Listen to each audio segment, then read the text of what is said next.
Why ADX Florence is called a prison of no return. Deep in the Colorado desert, beyond the fences, beyond the gun towers, beyond the sound of human life, lies a place where daylight is a privilege, silence is a weapon, and hope dies slowly. They call it the Alcatraz of the Rockies, the end of the road, the place of no return. But why? Why does the United States government pour more than $60 million a year into a prison that holds less than 400 men? Why do inmates say that time no longer exists inside its walls? And why have former wardens admitted that this place can break even the strongest minds? Tonight, we're opening the gates, because this is the true story of ADX Florence, the prison built for monsters, masterminds, ghosts, and ghosts in the making. And once you enter, you never leave the same. Before we begin, make sure you like, share, and subscribe, because what you're about to see is a world few people ever witness, a world purposely hidden from the public, the prison that wasn't meant to exist. ADX Florence wasn't built to house criminals. It was built to contain consequences. The consequences of cartel wars spilling onto American soil. The consequences of bombings that shook entire cities. The consequences of gang leaders who ran empires from behind bars. And the consequences of men so dangerous, so manipulative, or so unbreakable that no ordinary maximum security prison could hold them. But to understand why ADX Florence became known as the prison of no return, we have to rewind to a time when America's prisons were already overflowing, and yet completely unprepared for the type of criminal emerging in the 1980s and 1990s. This was the era of high-level terrorists, cartel kingpins, domestic extremists, super predators, prison gang warlords, serial killers who manipulated guards like chess pieces, bombers who could inspire followers from solitary confinement, mob bosses who ordered hits with a whisper, men who didn't just break laws, they broke institutions. And America realized something terrifying. Some inmates were too dangerous for prison. The day everything changed. The turning point came in 1983, inside the United States Penitentiary in Marion, Illinois, at the time considered the most secure prison in America. But on one single day, 2 correctional officers were murdered in separate incidents by members of the Aryan Brotherhood. Their message was clear. You think your prison can hold us? Watch us destroy it from the inside. That day, Marion, which was once a normal high-security prison, was placed on permanent lockdown. No more open movement. No open yard. Every inmate confined almost 24 hours a day. It became the nation's first supermax. But even Marion wasn't enough, because as terrorism rose, as drug cartels grew bolder, as gangs expanded their reach, as lone wolf extremists became more violent, the U.S. government realized something chilling. The country needed a black hole, not a prison, a containment facility, a place where the government could drop the men it absolutely could not afford to let loose, physically or psychologically, on the world, a place where escape, communication, influence, and rebellion were statistically impossible. And so in 1994, deep in Colorado, construction quietly began on the most expensive, most secretive, and most psychologically engineered prison ever built on American soil. The Desert Fortress. From above, ADX Florence looks less like a prison and more like a military installation in enemy territory. Triangular, symmetrical, mathematically precise. Cold, silent, surgical. No playgrounds. No grassy yards. No signs of life. Just concrete. Concrete that absorbs sound. Concrete that reflects heat. Concrete designed to erase the human spirit. The perimeter alone is a fortress. 12 gun towers. Guard dogs trained to kill. Pressure pads hidden beneath sand. Motion sensors capable of detecting a rabbit. Cameras that rotate silently like predators scanning for prey. Fences layered with razor wire so sharp it can slice through gloves. And beyond all that, the desert. Miles of isolation in every direction. If a man somehow managed to escape the walls, the desert itself would finish the job. But the real horror isn't the outside. It's the inside, the architecture of control. Every inch of ADX Florence is engineered with one purpose: to eliminate opportunity, opportunity for escape, opportunity for violence, opportunity for rebellion, opportunity for communication, opportunity for hope. Cells no larger than a bathroom, lighting that never fully turns off, showers controlled by guards from outside, meal slots designed to prevent even accidental contact, a recreation cage so small inmates call it the dog run, and hallways built in sharp angles, so inmates never see more than a few feet in front of them, not by accident, by design. This is a place where you never see another inmate's face unless you're being transferred, and even then it's through small, bulletproof windows, the thing every inmate feels first. In interviews with former ADX inmates, the few who survived long enough to be released into other facilities, many describe the exact same moment of psychological collapse. It happens on day one. They're escorted into their cell. The steel door shuts. There's no sound but their own breathing. They turn around, expecting a window, and they find one, but it's not what they expect. It's only 4 inches wide. A vertical slit carved into the wall, angled upward. You can see the sky, but never the horizon, never another human, never the ground, never freedom. Just endless sky, a view that offers no direction, no landmarks, no world. And that's intentional, because the designers of ADX Florence knew a psychological truth. A man who can't see the world forgets he's part of it, the purpose of ADX. ADX is not a punishment. It's an erasure. This prison takes men with power, gang shot callers, terrorist masterminds, cartel architects, mob leaders, and places them in a void where power means nothing. 15,000 tons of concrete, miles of steel, dozens of protocols, hundreds of cameras, all designed to do one thing: neutralize human influence. And that, right there, is why the world calls ADX Florence the prison of no return. Not because men don't leave, but because even when they do, they're never the same men who entered the first night inside ADX. No matter who you were before, no matter how feared, respected, or untouchable you thought you were on the outside, your first night inside ADX Florence strips everything away. Former guards say they can always tell when a new inmate arrives. Not because the inmate looks scared, most don't. These are men who stabbed rivals in broad daylight, plotted attacks from hotel rooms, or walked into a war zone with explosives strapped to their chest. Fear is not the first reaction. It's confusion. And confusion is the first step toward breaking a man. The process begins, the soft break. When an inmate is brought into ADX, he never walks freely. He's shackled at the wrists, shackled at the ankles. A chain runs from cuffs to waist, forcing short, controlled steps. 4 officers surround him, 2 on each side. A 5th walks behind. A 6th walks ahead. The inmate is not escorted. He is transported like an unstable chemical. No inmate is ever taken through the same path twice. This prevents him from memorizing routes, doors, or routines. Guards call it route scrambling. Inmates call it disorientation. One former prisoner put it perfectly. It's the only place where you're lost before you even get to your cell. The halls all look identical. Bright lights, polished concrete, air so dry it cracks your lips, cameras watching silently from the corners, keypad-locked steel doors that open only when officers skin special bracelets on their wrists. Every hallway is designed to erase your concept of direction, time, and distance, so that by the time you reach your cell, your mind is already softened, already vulnerable, already losing control.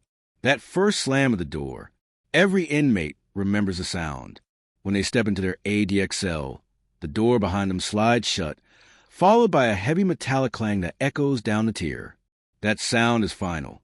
It's absolute. It is, in many ways, the last human sound you hear that is directed at you. From this moment on, you are contained, not just physically, but mentally. Everything that happens next is part of the psychology of isolation. To survive here, inmates must confront something most human beings never face: the complete absence of human presence. The cell of no return. A standard ADX cell measures 7 feet by 12 feet, barely the size of a walk-in closet. It contains a concrete bed with a thin mattress, a stainless steel combination toilet and sink, a small concrete desk and stool, a single slot in the door for food trays, a shower with automatic shutoff, and that narrow, vertical window angled toward the sky. No bars. Bars are too primitive. Everything is sealed behind thick steel doors. When the lights go off, though they never fully turn off, the cell becomes a quiet box suspended in darkness and silence. Inside this box, a man begins to unravel. Some do it quietly. Some do it violently. Some don't even realize it's happening until it's too late. The voices of the broken. Former ADX prisoners describe hearing things. Not voices, not ghosts, but echoes. Your own breath sounds like it's coming from across the room. A cough feels like it came from the hallway. You hear the hum of fluorescent lights like a whisper under your skin. Solitary confinement does not attack the mind all at once. It dissolves it slowly. Every hour, every day, every week spent staring at the same concrete wall. One former prisoner explained it like this. In the beginning, I talked out loud, so I didn't forget what my voice sounded like. After a while, I talked out loud because I needed proof that I was real. And this is exactly what ADX is designed for. Men don't just lose freedom. They lose presence. The men who don't break. Not every inmate collapses. ADX houses a rare breed. Men who, despite the isolation, despite the silence, despite the psychological warfare built into the very architecture, refuse to break. They wake up early. They do push-ups until their muscles burn. They pace back and forth, counting steps, rehearsing old memories so they don't dissolve. These are the men who cannot be crushed. But even they have limits, because ADX Florence has a secret, a system hidden inside the system, a system called the control unit. This is where the real monsters go.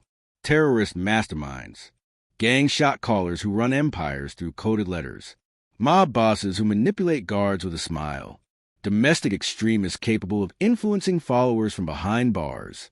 Here, the rules are even stricter. 24 hours of solitary, no contact with other inmates, no recreation outside, no human interaction except muffled voices from guards, no chance of transfer. Men placed in the control unit are effectively erased from society, not punished, removed.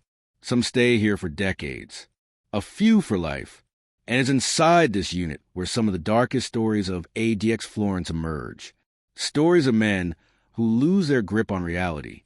Stories of inmates who smash their heads against the wall just to feel something.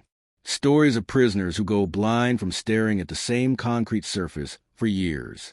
But why are these men here? What did they do to deserve a place in the most psychologically destructive environment in the world? To understand that, we need to meet the prisoners of ADX, the ones who made the place infamous, and one of them, one of the most feared, studied, and analyzed inmates in the history of American incarceration, began breaking the day he arrived. His name is Thomas Silver, and his story reveals exactly what makes this the prison of no return, the master of chaos. The story of the inmate whose mind began to fracture the moment he entered ADX. His name wasn't Thomas Silver, not to the courts, not to law enforcement, not to the newspapers that once splashed his face across every front page in America.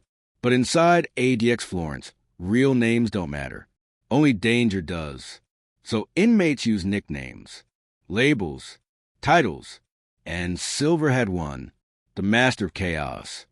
Not because he was violent, not because he was a killer, not because he ran a cartel, a gang, or a terror cell, but because Silver had one skill that made him more dangerous than any gun or bomb. He could control people, with words, with silence, with manipulation, so subtle even seasoned investigators couldn't see it happening. He was the kind of man who could walk into a room, scan every face in 2 seconds, and know exactly who was insecure, who was hiding something, who was afraid, and who would follow him without question. He didn't inspire loyalty. He engineered it. This is the type of inmate ADX was built for, because you can lock up a killer, you can cage a terrorist, you can isolate a gang leader, but how do you contain a man who controls minds? he could talk you into handing him the keys. Before ADX, Silver served time in multiple U.S. prisons. Each time he was transferred, it wasn't because he committed violence. It was because he created chaos. He convinced inmates to refuse meals. He manipulated rival gangs into fighting. He talked correctional officers into bending rules they didn't even realize they were bending. He organized a mass hunger strike without ever speaking to participants directly. Somehow, messages spread without detection. Wardens from 3 states requested he be removed from their facilities. One put it bluntly, that man could talk you into handing him the keys while he thanked you for your service. And that was the problem. Silver didn't need to escape. He didn't want to escape. He wanted to command, control, influence. He treated prison as his laboratory, and people, inmates and guards alike, were experiments, until the government ran out of places to put him. And on a quiet winter morning, at exactly 5:17 a.m., Silver arrived at ADX Florence, the drive into the hole. The transport van approached the facility with military escort, a protocol normally reserved for terrorist leaders or cartel lords. Silver watched the complex through the narrow slit of the armored vehicle. He smiled, but it wasn't the smile of a madman. It was curiosity, interest, as though he were analyzing a puzzle. Later, a guard who processed him would say, it felt like he was studying the prison, not fearing it. But the one thing even a manipulator like Silver couldn't prepare for was the silence, the first 24 hours. Silver's intake was recorded in meticulous detail. ADX always records everything movement by movement. For 03, shackles removed. 405, strip search conducted. 412, standard psychological evaluation. For 17, clothing assigned. For 23, property cataloged. For 27, escort to cell begins. 6 officers. 2 lieutenants. 1 camera operator. Silver said nothing during the walk. Nothing. But his eyes moved constantly, analyzing architecture, guard patterns, angles, distances, absorbing every detail. What he didn't know was that the prison's layout is intentionally confusing. Hidden cameras, secret observation posts, vibration detectors built into the floors, acoustic sensors that pick up whispered conversations 2 cells away. Even the air vents curve in specific ways to prevent inmates from passing notes or talking to each other through them. ADX is a machine, a system built to dismantle human influence. And suddenly, Silver found himself inside something he could not control. The cell that broke him. His cell door opened. He stepped in. The guard stepped back. And then, slam, the steel door shut. For 5 full seconds, Silver stood perfectly still. Then he walked to the window, not the 4-inch slit, the tiny concrete tube cut into the wall. He leaned forward to look out and saw nothing but sky, a blank, empty void. No horizon, no movement, no world, just endless blue, without context or anchor. For the first time in his life, Silver's smile faded because he realized something. ADX Florence was not a prison built to contain his body. It was built to erase his reach. And that terrified him more than any guard, any chain, any punishment. The first sign of fracture. During his second day at ADX, something unusual happened. Guards heard him talking. Not yelling, not arguing, not threatening. Talking to himself in a calm, even voice, as if holding a conversation with someone who wasn't there. One guard described it like this. He sounded like he was negotiating a deal with a ghost. Silver didn't break all at once. Manipulators never do. They chip away, trying to adapt, trying to find leverage, trying to engineer control. But ADX offers nothing to manipulate. No weakness, no opportunity, no people, just sealed concrete. And that's when Silver did something no one expected. He tried to manipulate the prison itself. The experiments began. He tapped on the walls, counting echoes, timed the ventilation cycles, tracked the footsteps of guards outside, recorded patterns in the hallway lighting, spoke into the air vents to test whether anyone might respond. He paced in precise steps, repeated sentences under his breath, made clicking sounds, listening for how far they carried. It was trademark silver. Strategy, observation, control. But ADX doesn't return control. It absorbs it. By his third week, something had changed.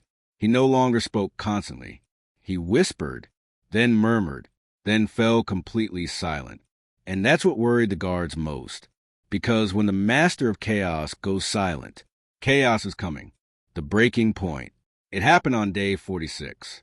During morning rounds, guards saw Silver standing in the center of his cell, staring at the concrete floor. Not moving, not blinking, just staring. When they passed his window, he didn't follow them with his eyes. He didn't speak. He didn't request anything. He didn't even seem to notice they were there. The psychologist on duty wrote, "Patient displays signs of dissociation. Possible early-stage sensory withdrawal. Recommend monitoring." But it wasn't sensory withdrawal. It was defeat. Silver, the man who could manipulate anyone, had encountered a place he could not bend. ADX Florence had done exactly what it was built to do. It had broken mind, not violently, not physically, not with force, but with absence, silence, and time. The prison of no return had claimed another. The monsters of ADX, America's most dangerous men. Most prisons hold criminals. ADX hold warnings. Every inmate here is a message sent by the U.S. government. This is what happens when nothing else can stop you. The men inside are not just violent. They are not just notorious. They are not just feared. They are men whose actions reshaped entire cities. Men whose orders killed dozens. Men who controlled nations' worth of drug pipelines. Men who left scars on the country that never faded. ADX was built for them. And tonight, we step into their world. The prisoner who changed how America treats terrorism. The first type of inmate ADX Florence was engineered for his easy to identify. The ideologue, the believer, the martyr. These are not men who simply commit crimes. They commit statements. They thrive on attention, influence, communication. They inspire followers with a single message smuggled through a mail slot. And the government learned the hard way that even from prison, these men command dangerous power. One of the first was a mastermind whose plans left an entire city trembling. Even after he was captured, his pamphlets and coded letters radicalized others. He called himself a soldier. His followers called him a prophet. The FBI called him a threat even from inside a cell.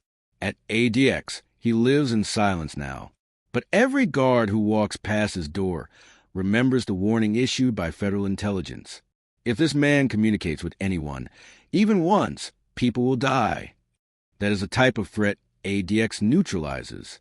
The warlords of the prison gangs. Next, there are the prison shot callers, the men who control armies without ever leaving their cells. These are the architects of violence behind bars. They command hundreds, sometimes thousands, of soldiers across multiple prisons. They order hits coded into legal letters. They control drug routes using nothing but memory.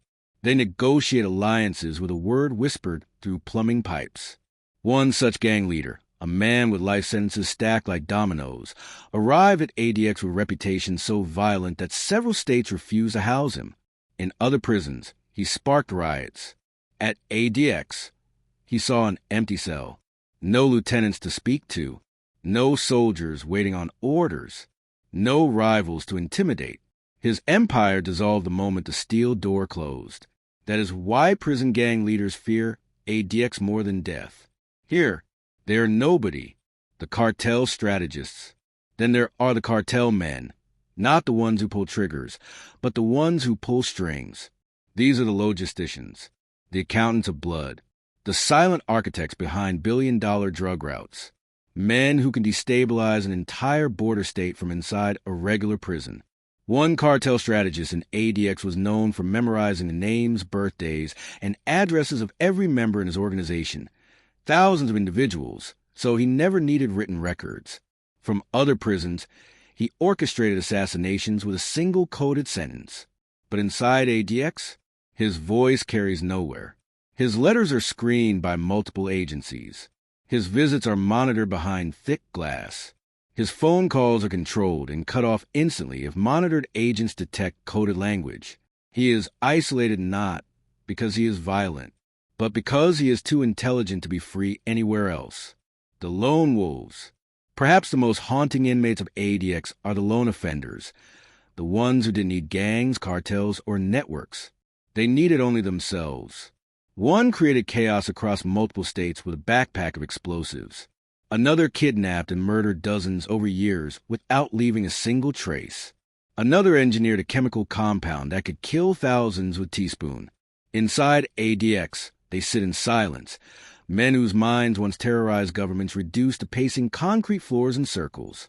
A former psychologist from ADX put it chillingly. The men who operate alone are often the most dangerous. They can carry out horrors without a single accomplice. ADX exists to silence the brilliance behind brutality. The legends and the ghosts. Ask any guard and they'll tell you. The most unsettling inmates are not the ones who speak. It's the ones who do not. Men who do not request meals. Men who spend hours staring at their hands. Men who speak to no one. Men whose crimes were so disturbing that their names never leaked to the public. Unknown serial offenders. Shadow operatives. Classified individuals the government has only referred to as restricted prisoners. Some inmates inside ADX are ghosts of crimes the world never heard about. Crimes solved quietly, covered quietly, and buried quietly. ADX is the only place where these men can exist without ever being revealed. A fortress of secrets housing men who can never join the world again. The hierarchy of fear. In most prisons, inmates create their own hierarchy. Gang rank, criminal fame, physical strength, brutality, influence. ADX has none of that. Here, reputation is irrelevant. Violence is impossible. Leverage does not exist. The hierarchy at ADX has only two categories: those who broke the world, and those who broke themselves. And sometimes they become the same. Because not all men in ADX arrive broken, but many break after they do. The prison of no return, the true meaning.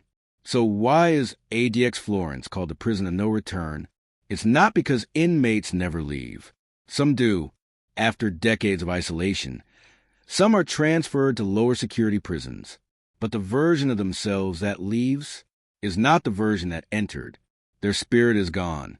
Their voice has changed. Their mind has been altered by years of silence. Prisoners who leave ADX rarely speak about it, not because they are forbidden to, but because they cannot find the words. A former inmate once said, ADX is not the end of your life. It is the end of who you were. And that is why society sends its worst here, not just to lock them up, but to make sure they never return to the world in the same form. In the end, ADX Florence is not just a place. It is an idea, a warning carved into steel, concrete, and silence, a reminder that some men cross lines so dark, so irreversible, that society chooses not to destroy them, but to erase their reach. Inside these cold corridors, time doesn't pass. It dissolves. Days blur into years, years into decades, and the world outside forgets the names of the men sealed inside, even as their shadows linger in headlines and memories, in scars left on history. Every inmate who walks through those gates arrives as someone, a leader, a killer, a mastermind, a symbol. But the man who leaves, if he ever leaves at all, is only a ghost of the one who entered. ADX Florence is the prison of no return, not because bodies never walk out, but because souls do not survive the journey. If you made it this far, if this story gripped you, shook you, or opened your eyes to a world most people will never see, then make sure you like, share, and subscribe. It helps this channel reach more people who crave the truth hidden behind the world's darkest walls. And until the next story, remember, behind every locked door, behind every razor wire fence, behind every shadow we fear to face, there's always another secret waiting to surface.